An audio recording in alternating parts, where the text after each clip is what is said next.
హంసలేఖ పంపలేక హింసపడ్డ ప్రేమకి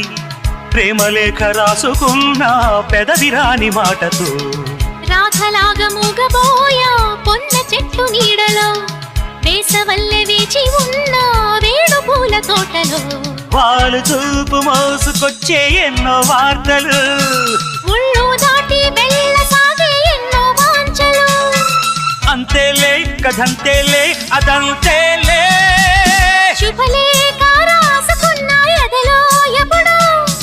అది మీకు పంపుకున్న అప్పుడే కలలో శారద మల్లెల పూల జల్లి వెన్నెల నవ్వులలో శ్రావణ సంధ్యలు రంగరిస్తా కన్నులతో శుభలేఖ రాసుకున్న ఎదలో ఎప్పుడో శుభలేఖ అందుకున్న కలయో నిజమో